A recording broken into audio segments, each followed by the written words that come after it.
কিরে মহেশ, এবার তো মনে হচ্ছে তোর আলু বেশ ভালোই হয়েছে। হ্যাঁ, শুনলাম বাজারে আলুর দামও নাকি বেশ চড়া। আমার যা পোড়া কপাল, মনে হয় না আমি বাজারের দাম ধরতে পারবো। কেন রে, তোর কি মহাজনের সাথে কোনো দেনা পাওনা আছে নাকি? না তো দাদা, তেমন কোনো দেনা পাওনা নেই। তবে আমার কাছে অল্প কিছু টাকা পাবেন মনে হয়। না না, আমি গিয়েছিলাম মহাজনের আড়তে, তাদের কানাকানি শুনে আমি আসলাম বুঝলি। এবার নাকি যাদের সাথে দেনা পাওনা আছে তাদের জমি থেকে সব ফসল মহাজনের আড়তে যাবে। বলো কি দাদা, তাহলে তো মহাজন সবাইকে একদম লুটে পুটে শেষ করে দেবে। আমার কিছু দেনা ছিল, সেগুলো পরিশোধ করে আসলাম, যাতে করে মহাজন আমার জমিতে এসে কোনো ঝামেলা না করতে পারে। কিন্তু দাদা, এই মুহূর্তে তো আমার কাছে তেমন টাকা পয়সা কিছুই নেই। তাহলে কি করব? আমি বলি কি, তুই এক কাজ কর, জমির এক পাশ থেকে কিছু আলু তুলে তা বাজারে বিক্রি করে মহাজনের টাকাটা আগে পরিশোধ করে দিয়ে আয়। কিন্তু দাদা, তাতেও তো সমস্যা। পরে আবার মহাজন এটা নিয়ে কোনো ঝামেলা না করে। কি জানি বাবা, আর মহাজন যা মানুষ, এখন দেখ কি করবি। আমার মাথায় যা আসলো তাই বলে দিলাম। ঠিক আছে দাদা, একটু চিন্তা ভাবনা করে দেখি।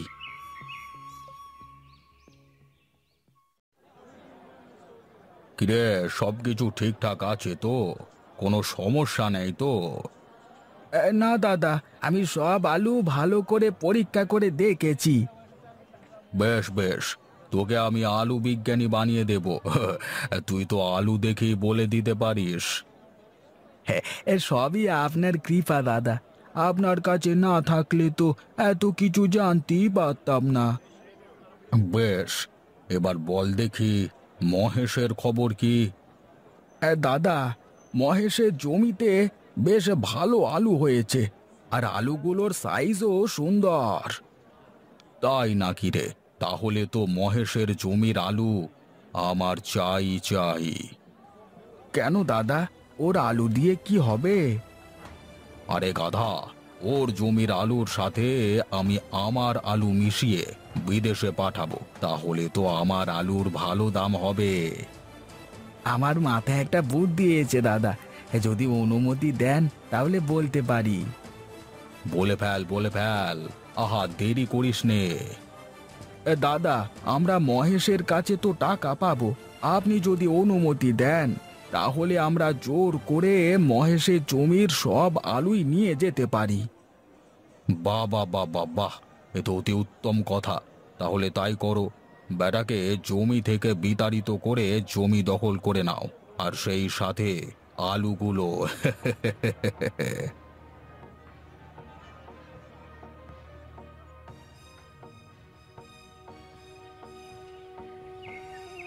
বুঝলে গিন্নি, এবার গরমের ভাব ভালো না। দেখছো কেমন করে গরম পড়ছে? হ্যাঁ গো, তাই তো দেখছি। এবার তো আলুর দাম ভালো, কিন্তু এই গরমে রাখাই তো কষ্ট হয়ে যাবে। রেখে আর কি হবে, তার চেয়ে ভালো এক্ষুনি জমি থেকে তুলে বিক্রি করে দাও। মহেশ, তোমার সাথে কিছু কথা ছিল। এক মিনিট দাঁড়াও দাদা, এই তো খাওয়া শেষ। হ্যাঁ দাদা, বলো দেখি কি বলবে। আমাকে মহাজন পাঠালো বুঝলি, তা তোর কাছে বকেয়া যে টাকা পাওনা আছে সেটা এক্ষুনি পরিশোধ করতে হবে, তা না হলে মহাজন তোর জমি দখল করে নেবে। হ্যাঁ দাদা, আমি তো পথে বসে যাব, আমার তো ওই একটুকু জমি সম্বল। দেখো মহেশ, এত কিছু তো আর আমি জানি নে, মহাজনের যা হুকুম আমি শুধু তাই করি। দাদা, আপনি একটু মহাজনকে বলুন না, মহাজন তো আপনার সব কথা শোনে। ওরে বাবা রে, আমার সে সাধ্য নেই। সে আমার কথা শোনে না, আমি তার কথা শুনি। হ্যাঁ দাদা, একটা কিছু করো না, তা না হলে যে বউকে নিয়ে রাস্তায় নেমে যাব। দেখ মহেশ, আমার কিছুই করবার নেই, এক্ষুনি টাকা দিবি, নয়তো জমিতে আর যেতে পারবি না।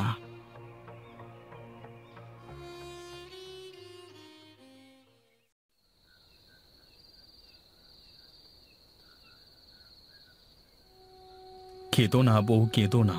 কপালে যা থাকে তা নাকি নেওয়া লাগে। কি জানি কোন পাপের শাস্তি পাচ্ছি আমরা। ওগো, আমাদের সাথে কেন বারবার এমন হয় বলো তো? আমি যদি তা জানতাম তাহলে তো সমাধানই করে ফেলতে পারতাম। ওগো, এখন আমাদের সংসার কিভাবে চলবে? আমরা যে না খেয়ে মরবো। না গিন্নি, না, আমরা না খেয়ে মরবো না। না খেয়ে যদি মরতে হয় তাহলে ওই বেটা মহাজন মরবে। ঘরে তো চাল ডাল সব কিছু শেষ। কাল বাজার না করলে যে খাবার জুটবে না। তুমি চিন্তা করো না গিন্নি, কিছু না কিছু তো একটা করতেই হবে আমাকে। এখন শুয়ে পড়ো, যা হয় কালকে সকালে দেখা যাবে। ঘুম যে আসে না গো। এত চিন্তা মাথায় নিয়ে কি কারো ঘুম আসে বলো? না ঘুমালে তো আরো বেশি অসুস্থ হয়ে যাবে। তার থেকে ভালো তুমি ঘুমাও।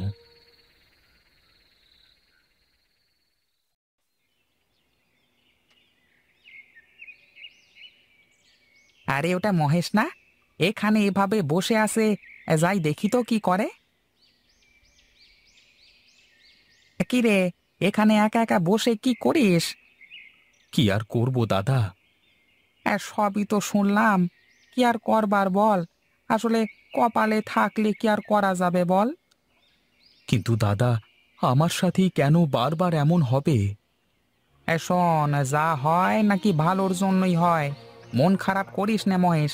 তাই এখানে বসে কি করিস? হ্যাঁ, বাজারে যাচ্ছিলাম বাজার করতে, কিন্তু এ কটা টাকায় কি বা হবে আর কি বা করব, তাই ভেবে বসে পড়লাম।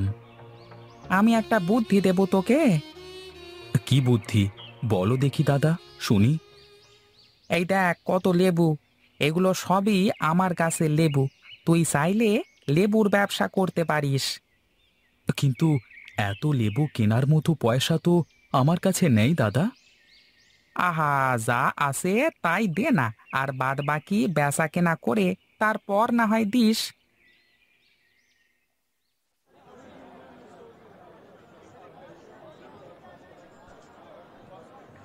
কিরে গণেশ, মহেশ তো দেখি আমারই সামনে বসে ব্যবসা শুরু করে দিল। আহা বাবু, থামেন না, একটু দেখে যান। 2 টাকার লেবু বিক্রি করে কি করতে পারি, একটু দেখি না। তা কথা ঠিকই বলেছিস, কিন্তু তাও না, আমার কেমন লাগছে বুঝলি। বেশ বেশ, তাহলে আমি কি বেটাকে ওখান থেকে তুলে নিয়ে আসবো? আরে না না, ওটা তো আর আমার বাপের জায়গা না যে আমি ওকে বললি ও উঠে যাবে। না তা নয়, কিন্তু আপনার তো একটা সম্মান আছে নাকি? আপনি বললে আমি বলে আসতে পারি। না না, কি দরকার, থাক না বেচারা।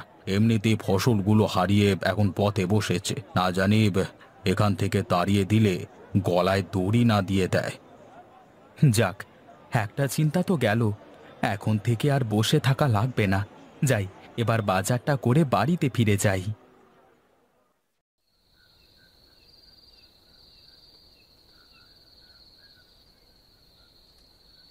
কি গো, তুমি এত বাজার করে নিয়ে আসলে যে? এত টাকা কোথায় পেলে? ব্যবসা শুরু করে দিয়েছি গিন্নি, লেবুর ব্যবসা। তাই নাকি?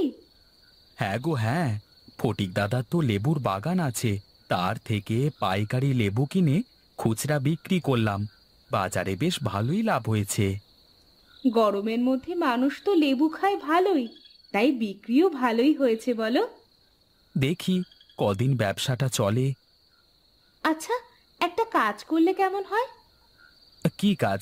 আগে বলো দেখি শুনি। এখন যা গরম পড়েছে, তাতে করে তুমি যদি লেবুর বদলে লেবুর শরবত বিক্রি করো, তাহলে তো আরো বেশি বিক্রি হবে আর লাভও ভালো হবে। বাহ, খুব দারুণ বুদ্ধি তো। আমি তো আগে ভাবিনি। কাল থেকে তাহলে শরবত বিক্রি করা শুরু করি। বেশ, তাই করো। এখন খাওয়া শেষ করো। শরবত বানানোর জিনিসগুলো গুছিয়ে রাখতে হবে তো।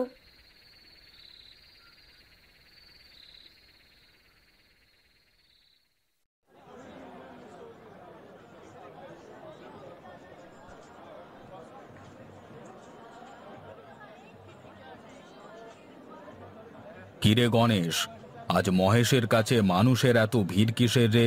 কোনো জাদু দেখাচ্ছে নাকি? না দাদা, জাদু আর কিভাবে দেখাবে? কাল লেবু বিক্রি করে আজ বেটা লেবুর শরবত বিক্রি শুরু করেছে। তাই নাকি রে? ওহ, ঠান্ডা পানি দিয়ে লেবুর শরবত, আমার তো মুখে জল চলে আসলো রে। সে কি কর্তা, তাহলে কি আমি গিয়ে আপনার জন্য এক গ্লাস নিয়ে আসবো? না না, থাক, আমি নিজেই যাচ্ছি, দেখে আসি কি ব্যাপার।